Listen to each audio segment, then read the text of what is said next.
Welcome to Second Take, the show that focuses on the issues behind the news. The 25th Investing in African Mining Indaba took place this week, and Mining Weekly editor Martin Creamer attended and joins us today to unpack the highlights. Welcome, Martin. Hi, Sashni. Now, this year we saw the presidents of South Africa and Ghana both take to the podium at the Indaba. What were their respective speeches about? You know, this sense that you got there, that almost you can see the incipient development of a United Nations of Africa. And you get people speaking from the same podium and coming through with a similar message, but they thousands of kilometers apart.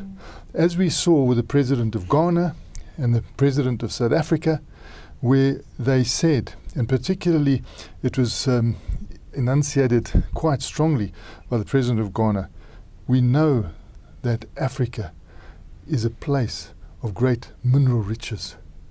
So can we let it cease being the host to so many poor people? And what about some inclusive growth? And now, 10 years ago, you would have had probably mining people walking out. Now they applaud that. So there's been a travel and a distance that has put people into the mindset that, look, all stakeholders have got to benefit from mining. And we know that one of the points being made by the African leaders at the moment is that we would like you to list in our countries, so that there can be some sort of stock exchange activity building up there, because we've seen you, as the president of Ghana said, come to Obuasi, and you took tons of gold out of Obuasi, and it helped people in London on the stock exchange. But when I went to Obuasi and saw the destruction that you've created there, I thought, how does this benefit Ghana? The people living around there are poverty-stricken. So, he's got a commitment now to stop illegal mining, because that is damaging Mother Earth like you cannot believe, and damaging investment prospects. But at the same time, both he and our president, Cyril Ramaphosa, called for inclusive growth, where people in the country that hosts these mineral wealths need to have a share in this wealth, and people need to not just tick boxes, but they need to have an integral way. And he gave them 10 points, 10 challenges that they should try and follow, which would ensure that you have proper inclusive growth when you invest. They want the investment. Robert Friedland of Ivanhoe was strong on the fact that you can have massive benefit from mining. But you've got to make sure that there are stakeholder interests that also benefit well from this, and youth benefit well, and people in the country benefit well, and the environment benefits well, and there's social upliftment. And he's saying it's so possible with mining. Let's just do it. And De Beers announced that they will be investing 30 million rand in diamond exploration this year. Exploration was on the lips of a lot of people who spoke about South Africa. The Mineral Resources Minister, Gwedi Mantashe, he spoke of the strong need for exploration, and the Minerals Council of South Africa drew attention to the fact that only 1% of global investment in exploration is now coming to South Africa, and 90% of our so-called exploration is really brownfields exploration. There's no greenfield exploration.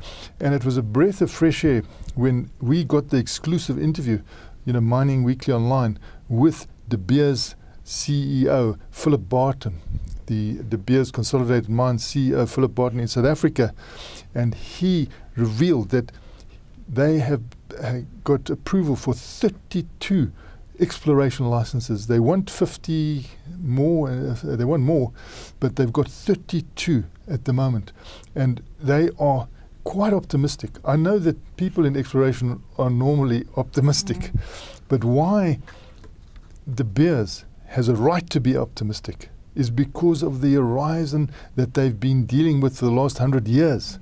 They've been watching and looking and drilling and finding out where diamonds are in South Africa, particularly around existing mines and mines that they used to have.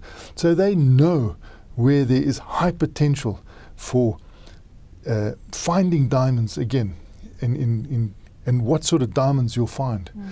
So they are in pole position, and I'm so glad that these have been approved, because they had in the past applied for these exploration licenses, and under previous DMR leadership they were turned down. They got a thumbs down, and now with Gwedi Montash in control, they got a big thumbs up, and so they can go in there. And many people who are optimistic people, as geologists normally are, they predict that De Beers will go marching back into Kimberley with flags flying because of the diamonds that they will find.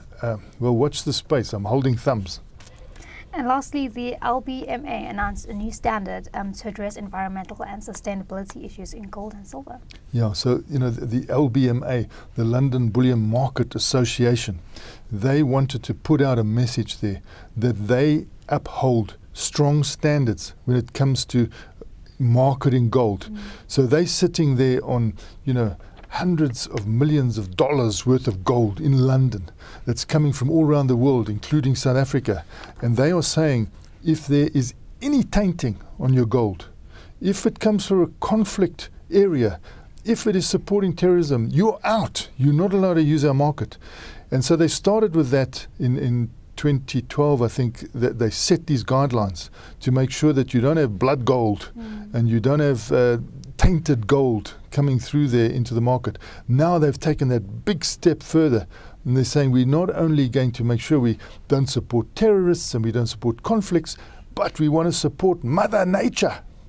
And when you come through with your refined gold now, you must make sure that the people that are feeding that gold into you keep certain high standards, that they do not destroy the environment, particularly at this age of climate change, and that they create an atmosphere of sustainability. And if they don't do that, you won't be able to use this market and benefit, from the way the purchases take place around the world from this hub in London. And about 85% of world gold goes through there, but they want to make sure that 15% also gets cleaned up, and make sure that they get even bigger shares of that, to ensure that these high standards are kept for gold, and that also the environment is protected. So a few good sentiments coming out of the Indaba this year. Very good sentiments. Thanks for speaking to us, Martin. It's a great pleasure, Sashni. That's it for today. Join us again next week for more news analysis on the local and global mining industries.